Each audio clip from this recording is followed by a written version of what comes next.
Okay. Go ahead. Isiah Thomas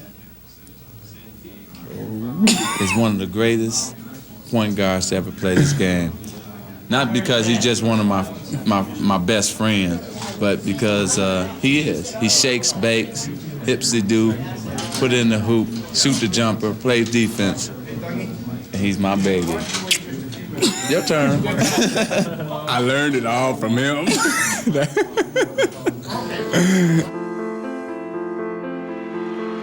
Two guys out here on this court are best of friends, Magic Johnson and Isiah Thomas. There it is, it's over, and the most valuable player is Magic Johnson. He starts at center, plays forward and guard, and leads the Los Angeles Lakers to a world championship. Bird and Magic have been the only two guys basically competing for championship. You know, it's a mental understanding that they have of the game. How good's this guy? Well, once Isiah get into his rhythm, he's unstoppable, basically. Right side, way down to the floor. You hear Isaiah's name mentioned with the real heavyweights, the Magics, the Jordans. Always carried a team on his back. Magic Johnson putting on a show.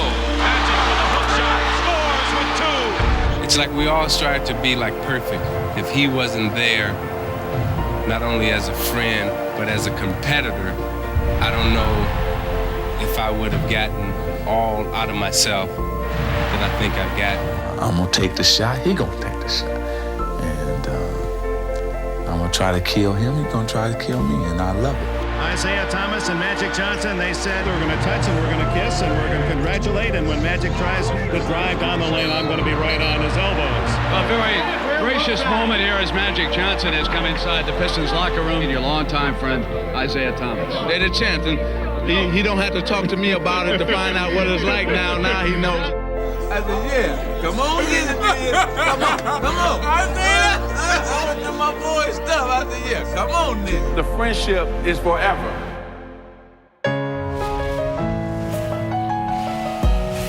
Isiah on Magic, 6'9" against 6'1". Magic hooking over Zeke. One-on-one, Isiah against his buddy Magic.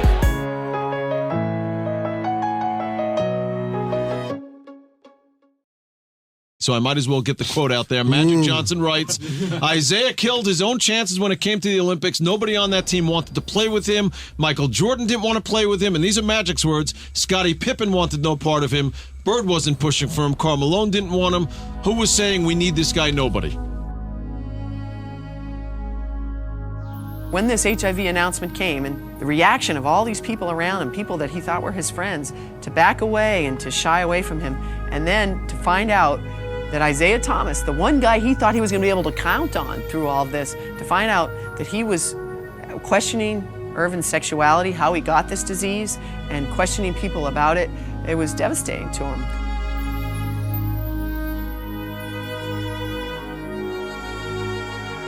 I had no role in starting any kind of rumor, and I'm disappointed that he believes that. And what's your relationship with him today? Well, he said we don't have one, so I guess we don't. I hope as two African-American men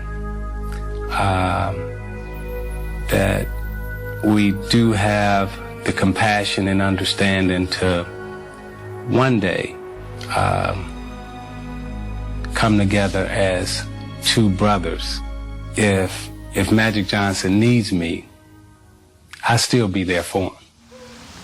This side? Yeah. You want me in the front or the back? You know, when he and I really sit down and just start talking and kicking it, we're never at a loss for words, so the conversation will go where it needs to go, and I think we'll figure out how to make it work. Home of the Lakers. Hello, I am good. How you doing? Good. I'm good. I'm Isiah. Nice to meet you, Alana. It's a pleasure to meet you, Alana. I will let Natalie know you're here. Please do. Thank you.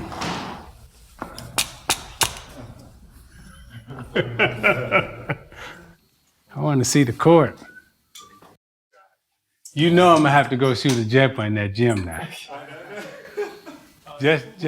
just to say I shot one. See, I knew you was gonna have a towel. I told Lynn, I said when I leave, right? You know I got dressed, right? You know I got dressed, right? And I was like, "How's this?" She was like, "Nah, you can't wear that." I'm gonna hold this one. I think they want you there. You're correct, sir. You're correct. Not just what you know as you got the socks on. I'm trying to, do something. We both got to do what we do. I was way ahead of my time. I say now they wearing mismatched shoes. Remember?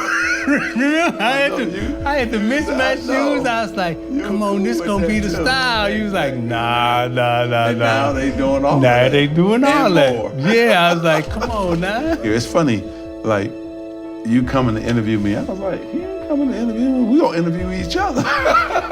That's how we do it around here. They said, well, you got an hour. I said, it's gonna take us a half hour just to say hello. Let me know when y'all ready. See, you and I started the NBA All-Star game being what it was. Yeah. And we gonna make them come up out of their seat. Yeah. Remember that? Yeah. Remember that? The first 10 minutes.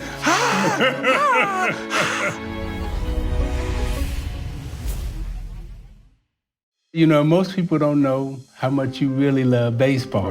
Right? And I'm gonna go all the way back to Lansing. I know this is supposed to be a basketball interview. I'm gonna go back. I know this is supposed to be a basketball, but I'm gonna go back to the softball team that you had in Lansing. That's right, traveling team. And so Mark and I would be like, this month, or he just doing it for like his friends, is he just doing it for Dar and everybody else? And then you would come out with your uniform on and everything. I'm like, this dude really going to the baseball game. So just for everybody watching, tell them how you really got started in baseball. Exactly. I would go home every summer after finishing our season with the Lakers, and I would get on that team, play either first or third base. We know. You would come home after the finals, right? After the finals, right? Yep. Win or lose. Yep. The next 2 days later, you got on the baseball uniform talking about, come on, man, we got to get this win.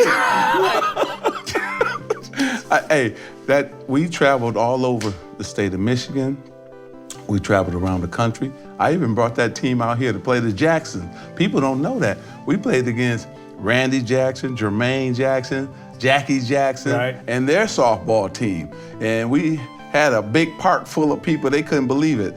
And Michael, they thought, where's Michael at? Well, Michael didn't play. He didn't want to come out. But we went to their house afterwards. And you and I, people don't realize this. Where our camera at, man? We got to look into the camera. Him and I went on tour with the Jacksons. We also did dates with Prince. Yep. I tried to surprise you today. I tried to call Jackie to see if he would come over. That was gonna be a real surprise. because when we toured with the Jacksons, and we were we went from city to city. We knew every song. Yes. We knew how they came on, when they went off, and they would. No.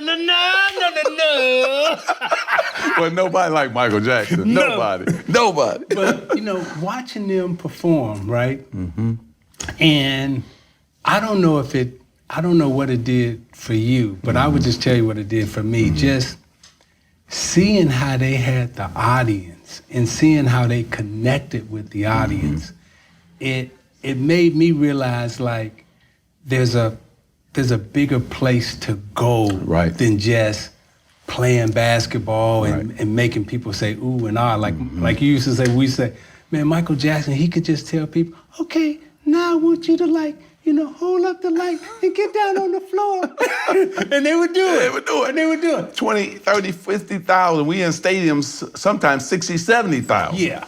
It's amazing. So that connection, and you had that with the fans out here. Mm-hmm. Like, your no look, you can point. And you just had the Laker fans, California, like in the palm of your hand. Predict stardom for you right away. Go get him, Magic. Thank you. And here he comes from behind the back of fake. Oh, the pass. Here we go. Well, that's the first apiece. How did that feel at such a young age? And by the way, how did you handle it? Well, I think, you only can do that if you excel, right, at your craft and at your game. My whole thing, just like yours, was to win. Yeah. I just wanted to win. Right? And everything. At everything. Don't tell anybody all my secrets. And everything. I'm like, Mark and me, Herb and Dominique, we be like, really? Really? Herb, you gonna call that foul? Yes. It's 4-4, right? You would get all the way to the basket, see if it go in. That's foul. That's foul. That's right. I wanted to win. Yeah. But see, now you just said it right. Herb Williams, Mark Aguirre, Dominique Wilkins, yourself. Now, I'm older than all four. So my job as the bigger brother was to teach you guys how to win. You were a great teacher. So that was a part of it, right? And so, just like Reggie Miller, same thing at UCLA. I used to call all those fouls. He used to get mad. He stomped mad. I said, well, you got to do something about it then. Don't let it get to 4-4. Right. And us having the ball. Then you don't have to worry about that. Right. So then he's like, oh, I get it now, right? I was a gym rat. I loved to win. I loved to play. Michael Jackson loved to perform for the people. Yeah. He was a perfectionist. It made you and I become a perfectionist. Watching Michael Jackson at his craft. It made us also work harder to become great because Michael Jackson was great, right? And we would be watching him rehearse. No, that's not good enough. Exactly. And we'd be like, I know it. What was wrong with that? You and I, we be up dancing, and then he'll stop. No. You're off a little bit. And we be like, man, they sound great. And remember, he used to sing how he wanted them to play. Yes. That's what blew me away. Every instrument, he can vocalize it. He can vocalize. I want you to ding, dong.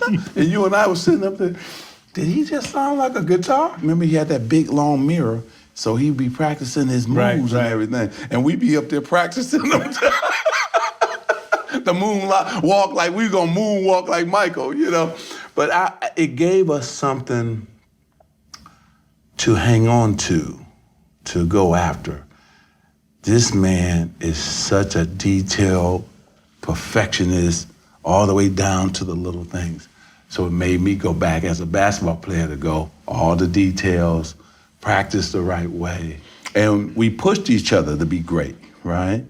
And so my whole thing was, if we went and we played and we won and we played the game the right way, then we would have the fans cheering and going crazy.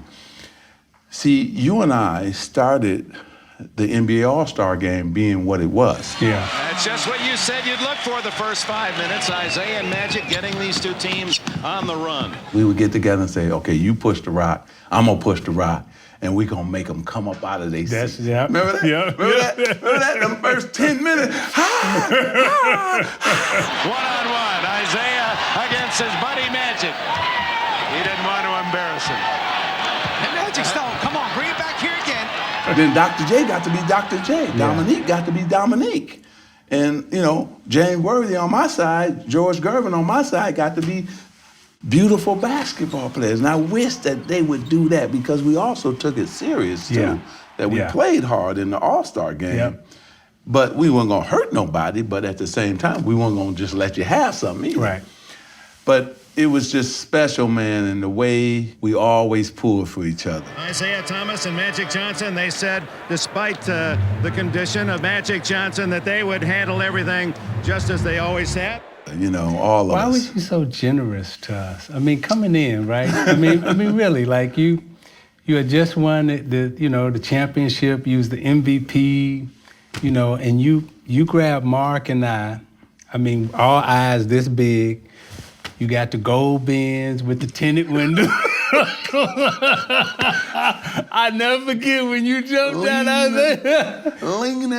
was like, but looking back, and it's been 25, 30 years, but looking back, the throne that you was on, and the pathway and the doorway that you opened for all of us, right? You didn't have to, right? You took a lot of time with us. You say you was showing us how to win. We say you was cheating. That's showing you how to win, though. Yeah. But I, why did you do it? Well, I think, first, the love I had and still have for all of you guys.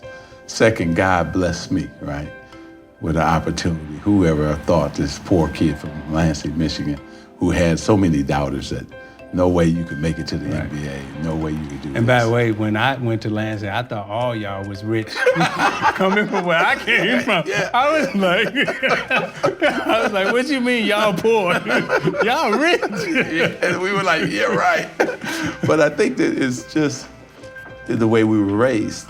I give that to my parents, They always were about helping the neighbor, helping, somebody else.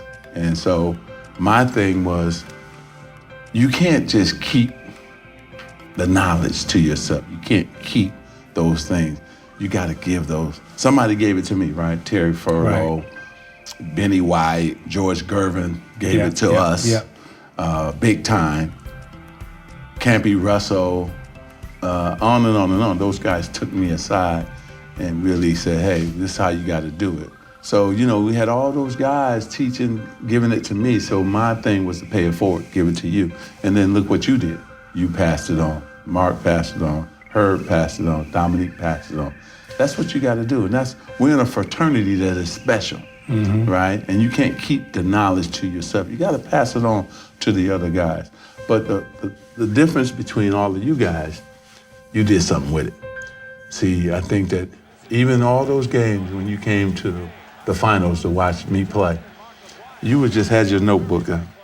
I was rooting for him. I definitely wanted him to do well. But also while I was rooting, I was observing, trying to learn as much as I possibly can. Okay, that's what you're supposed to do? Okay, yeah, I saw that too. You used to always tell me that. We sit up at night when we beat the Celtics, you sit up and say, okay, why'd you do that? Or why they, okay, got it. And you be just in your mind writing the notes down. Yeah. And then look what happened. It was your turn and you did what you had to do, back-to-back champions, because you were a student of the game. You watched how everybody else did it.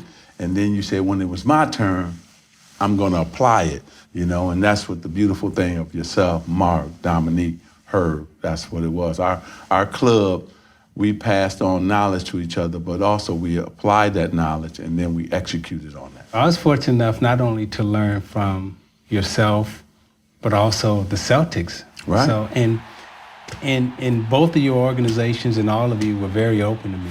I mean, from Dr. Buss to Jerry West, to yourself, Red, Kevin, ML Carr. ML Carr still called me today messing with me. But it's like y'all took us in, and not only did y'all beat us, but in the process of beating us, y'all wanted to teach us. We was worried because you gotta remember, like, okay, me, Mark, we had never seen you fail. Yeah, that's right.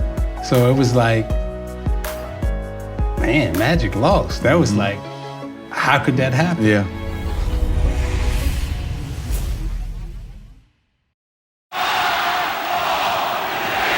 Cooper goes to three. It's over. The Boston Celtics are the NBA World Champions in a grueling 7-game series with the Los Angeles Lakers.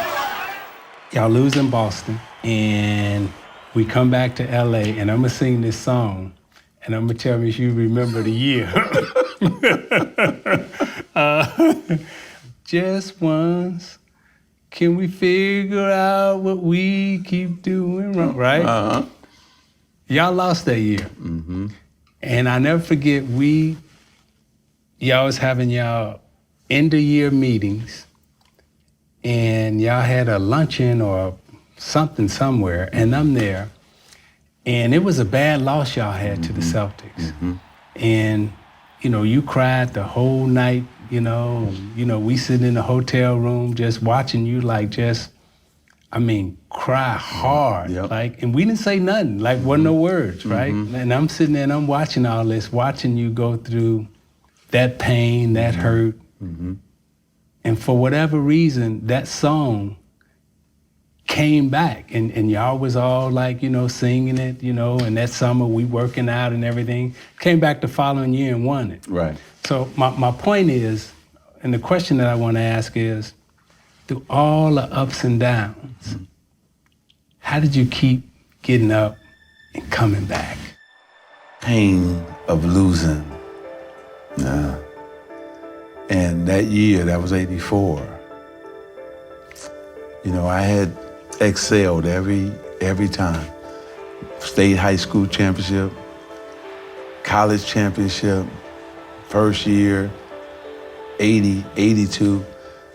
I never failed, you know, and it was my fault that we lost that championship. That was my fault.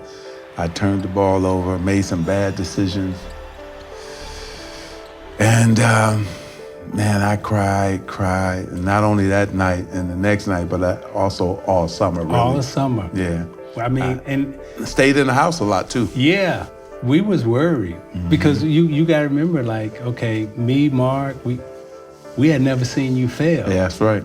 So it was like, man, Magic lost. That was like, how could that happen? Yeah. Right? Yeah. But to watch you just dig, you know, internally, and, you know, you was quiet, you know, you was just going, and then you came back the next year. And was hoping that we get them again. LA comes to Boston and wins the world title. And Magic Johnson, who finds redemption, Tommy, as you say, a year later. One long year and redemption for one Magic Johnson. Now you can tell us just how much it bothered you a year ago when they said you choked in the championship series. Well, it bothered me. You know, anytime you make mistakes to probably lose the championship, then it bothers you. You know, no question about it. See, self-evaluation is the hardest thing. To critique yourself, to check off your weaknesses, that's hard for any person to do. So I had to go deep inside myself and say, hey, I'm not as good as I thought I was. I got to go back to the lab. I got to go to work. And so we went to work. We went to work that whole summer. Yeah, you went to work on us. And not just you two either, three. Man, I was trying to go to work on everybody. And all that pain, I put it on everybody else. It's like, yo, man, hey, this ain't the final. I mean, you remember that summer? You and Mark almost got into it. Like, exactly. Wait, so we playing, right? And I tell you, remember this. So we up at was it Jenison? And y'all going back and forth. Y'all going back and forth, and you call foul. Yeah. Mark like, nah, that ain't no foul. And you're like, nah, that's a foul. And then y'all go back for about, like, you know, maybe about 30 seconds. And then I hear Mark say the magic word, mother. I was like, hey. Hey, y'all. But you was getting ready to fight. Like, and I'm looking at you like, this dude think he like in the garden, like, you know, man, it's just fun. But every game, every practice. But that's the pain. That's the pain of losing, and also have to really come back and be better. And the pain caused me to get into an argument with one of my closest friends, right? Because it wasn't that game, it wasn't that moment. It was about the Celtics, and it's about me not performing to my ability in that 7-game series. But the good thing about us, we understood that. So once the games were over, where we going to get something to eat? Yeah, let's go get this tuna milk. Exactly. Let's go get this sandwich. And we're going to sit up all night. We're going to sing songs. Yep. And then, you know, we're going to get up in the morning, go back to that gym. I had you guys to help me through that pain. Right. Right? And that's what you need. You need your friends, you need your support system to bring you through something so difficult and so hard. Not just losing, not just I didn't perform well, but also I lost to Larry Bird. Yeah. So it was double, you know. So I'm looking at this dude, you know, champagne, talking trash, you know, and then I'm tragic Magic. headlines in all the newspaper. And so I had to say, okay, I got to go to work. And then God placed me in a position to go back in '85 and us play them again and beat them. So you and I, see, our careers parallel each other's, because, you know, we thought we were going to play you guys, right? And then we end up playing them. And you was Tragic Magic, and then I became Tragic Isiah. Because you dribbled out the clock, made the mistake, and then I threw the ball away.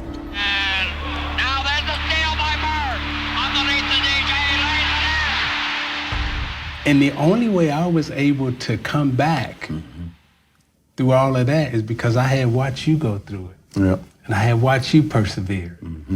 And learning how you described that pain and how you just kept going and kept going. So then I said to myself, I gotta get up. But I don't know if I would ever had the strength to get up had I not been able to recall the memory of you getting up. You know what I'm saying? That's why we were in each other's lives. It was a reason. Right. Right? I knew your struggle. That's why I didn't say nothing. Right? I was mad. I know you were. But I was so hurt. Yeah, well, you Isiah. I just like you. I had never made that mistake. That's what I'm saying. Your level of excellence is so high, and then we hold ourselves accountable, so we don't need a coach to hold us accountable. We're gonna hold ourselves accountable, and that's who we were. But what people didn't realize about us is that we put so much love and time in this game. Yeah. I'm just set this one right here in front of us, and we gonna talk about this joy and pain. And that's what it was, joy and pain. Like sunshine and rain.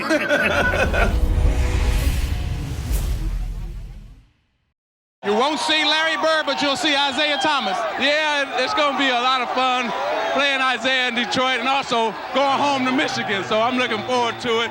And let's have some fun. He said, don't be happy just to be there. You know, go and win it.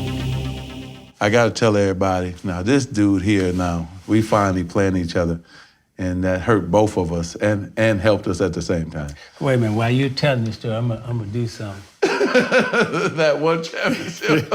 I'm just set this one right here in front of us, and we gonna talk about this joy and pain. And that's what it was, joy and pain. Like sunshine and rain. Where's Frankie Beverly at when we need saw him? Frankie a lot too. But you know, I tell you, it's incredible that we were with each other when we both lost, when we both made mistakes, when we both said, we got to go to another level, right?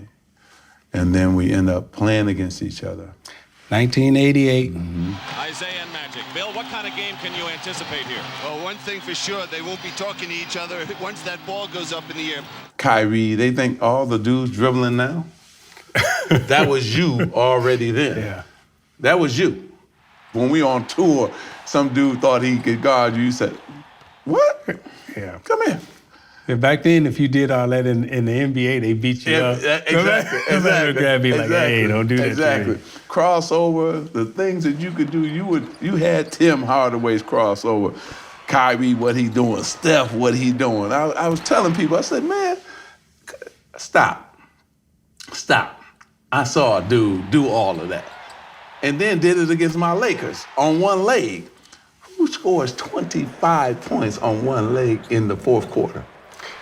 Someone who was inspired by you. In the championship. The championship. No, really, it's like we never really got a chance to have this conversation. The one thing I admired, we was tough, and you know, we was having our way with y'all, right? So we go back to the Silverdome. And Riley, I think, issued the challenge to you personally. You know, Magic, you got to do something about Isiah. Y'all friends, y'all kissing, right? And I never forget, I was coming down the lane, and you ain't even go for the ball. You just like, boom, knock me out of the air. Thomas hit by Magic Johnson. And look who he pushes, his best buddy. And I turned around and I pushed you. And got up swinging. You just didn't push, you got up swinging. Well, I should have. but you swinging up. Yeah, but at the same time, it's like, I hated it, but I admired it because it was like, if you didn't do that, right, your team was dead. And we knew it, and you knew it. Your team was dead. They wasn't gonna respond.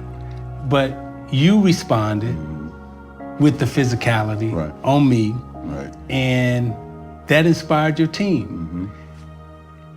And it took me a long time to understand, like, you had to make a choice between your Lakers and our friendship. And at that time, right, I'm still trying to get one of these, right? You know how to get them. And even though I had been with all of you, you was like, it's the Lakers first. And I couldn't understand that. And emotionally, that like really hurt me. Right. But it also taught me, like, hey, you got to get it. It's about being a champion. And if you ain't willing to go after it, you ain't gonna win it. Right. Well, we have to remember, you guys were young, athletic, and hungry. Physical, tough, hungry. Yeah. And that was our only move. And we had to win game 3. See, we had to win game 3. See, we didn't know that. Yeah. Right? See, when you're in the series now, see, like, you knew the formula. See, that's what I'm saying. When you coming in, like, Mikhail was like, go there and don't be happy just to be there. So we win game 1. We like, oh, man, we happy. You come back game 3 and it's like, I mean, you know, the kiss was a kiss, but it wasn't really a kiss. It was like, you know what I got to do, right? You got to do it. But I ain't understand. I'm like, hey, man, you know. Yeah. And boy, y'all came out, and every time y'all scored, it wasn't no high-fiving. It wasn't no nothing. It was just like pop, pop, pop, pop, pop. And for us, the following year, it's like, okay, we learned. Yeah. But y'all put it on us. Well, we had to. We had to win that game to make sure the series went back, because you guys could do things we hadn't seen championship teams do. Celtics, we knew, okay? We knew where they were gonna be, who was gonna be down low. They got the two-headed monster, Larry Bird out front, Kevin Paris down low. You know, we couldn't do nothing with Kevin McHale, you know. Right, he was just, so we knew. But you guys, man, that bench was just Vinny, because we had enough to deal with you guys, right? And we said, man, your bench, firepower, athletic, running, dunking, blocking shots, Robin and Sally. We were like, and Vinny heat up. We said, now, we got to score the same as the starters, but then we got to brace because that bench that y'all had. Sometimes God put us in positions and situations, and we have to figure it out ourselves, right? That was tough. That was a strain on our relationship. But it was great because we both won, and I was happy for you when you did win. Yeah. Well, I was just telling them that they earned it and deserve it. They played well, outstanding. We just couldn't contain them. Isaiah said from the beginning, he told me that they had started off to win the best record, and they did that, and it helped them to have the home court advantage, and they had a chance. And then to go back to back, what you guys did to Portland, we was like, wow, wow. That was crazy. I'm possessed now, right? Yeah, because it was your league then. Yeah. We were fading, the Celtics had faded. So now it's like, okay, now we can three-peat. Yeah. Right? We can do something that the Celtics didn't do, the Lakers didn't do. We had a great run, a lot of pride. We did so much for basketball, not only around this country, but for the Rust Belt and the city of Detroit. And I love those guys, and they accomplished a lot. It's a heavy burden to carry around for 2 or 3 years. Most championship teams stay together a long time. What happened? Because we thinking now y'all about to go on a run, right? Back to back, and everybody young. So I never got a chance to ask you, and everybody else want to know too, what happened that it just broke up? I had wrist surgery. Okay. After we won in 90, I'm possessed now, right? Yeah, because it was your league then. Yeah. We were fading, the Celtics had faded. And what I was saying to myself is, okay, y'all went back to back, we went back to back, Celtics didn't go back to back. So now it's like, okay, now we can three-peat, right? We can do something that the Celtics didn't do, the Lakers didn't do, right? I had that gym in my house, and I shot every single day. And you know how we used to practice. I know. And I was shooting 14, 15 hours a day. I would eat, shoot, eat, shoot, and maybe about 10 games, 15 games into the season, I wore my wrist out. Yeah. Just overshooting. So I went to the doctor, right? The doctor looked at it and he's like, we gotta do surgery on your wrist. I was like, it'd be all right, just sprain it. Just put some tape on it, you know? We gonna be all right. And he's like, no. He said, if you bend this wrist one more time, it ain't never coming back. So they cut my wrist open, and I missed maybe 52 games in 91. Then came back for the playoffs, won the same, but we get to the Eastern Conference Finals. And, you know, back in our day, you know, the wounded, you kill the wounded. And Jordan and Pip and them, every time they saw my wrist, they was, that's what happened. And then it was their turn. It was their turn, and it was that good. But you taught them how to win. Well, the Pistons taught them how to win. No, I'm saying it. You don't have to say it. I'm saying it because that's the truth. You know, you learn from other teams how to win. And I still say this to this day. If my wrist wasn't messed up, I'd have got them. Just like you said, if your hamstring wasn't messed up, you would have got us, right? And probably would have. And that's what everybody should think as winners. That's how it goes. That's how it goes. You were great teachers for us. And we were supposed to dominate, but injuries happen. You know? That's part of it. I would say to you, this has been a tremendous day. My wife, my mother, my father have been saying, y'all need to get back together. Just to sit across from you and relive those moments.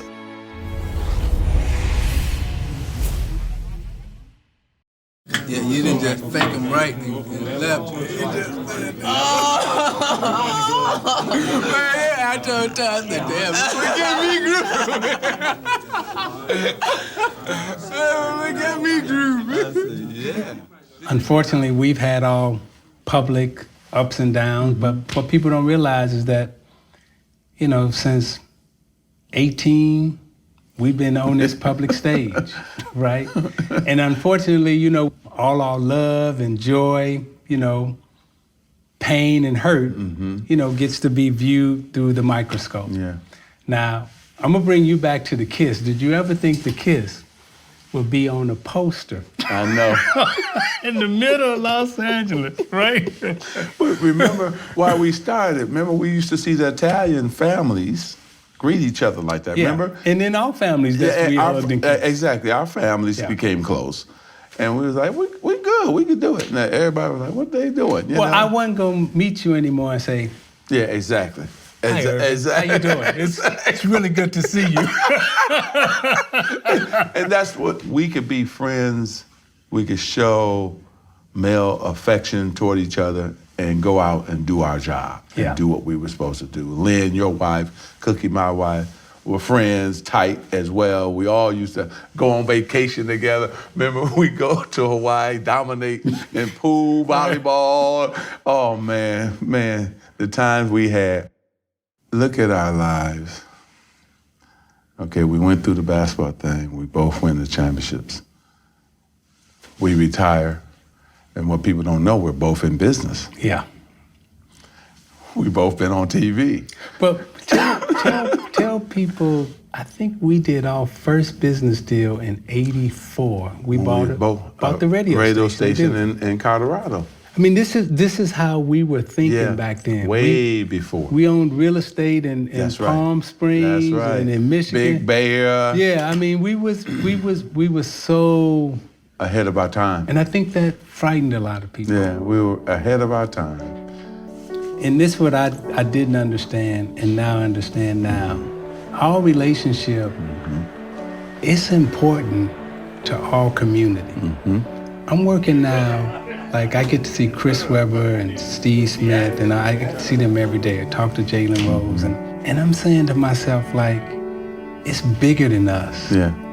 For Chris Webber and Jalen Rose, for LeBron James and Kevin Durant, this is a big moment that you and I are sharing right now. Great point.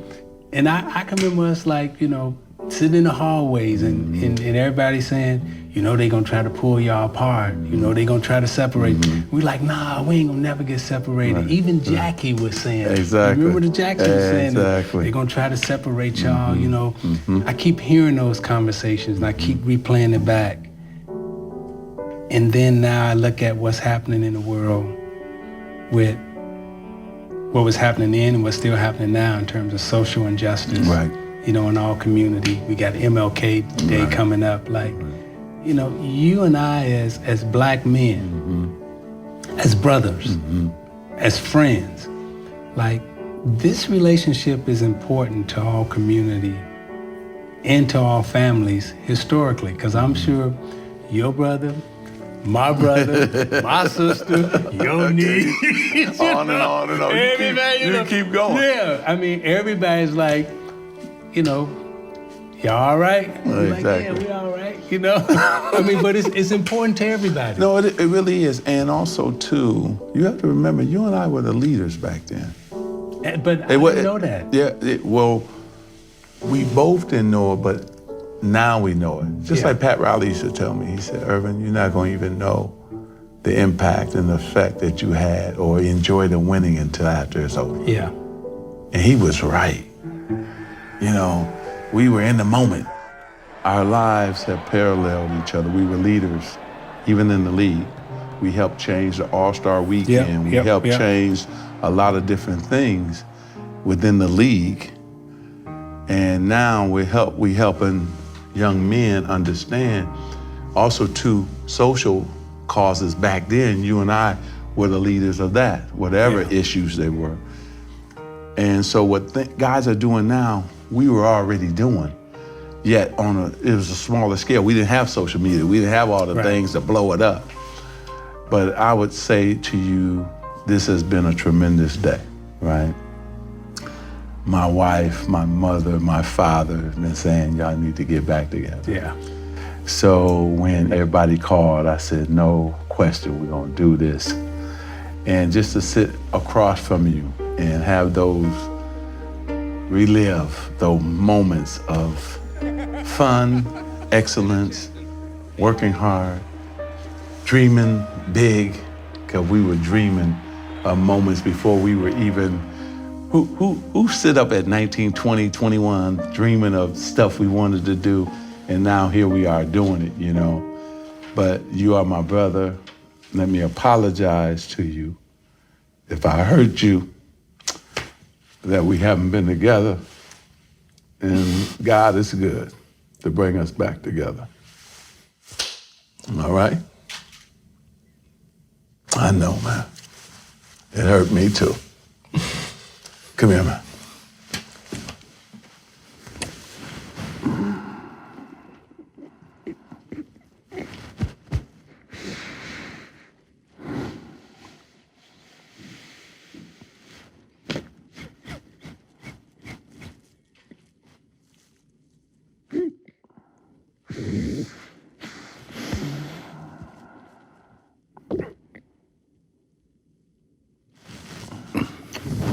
It's all good, baby.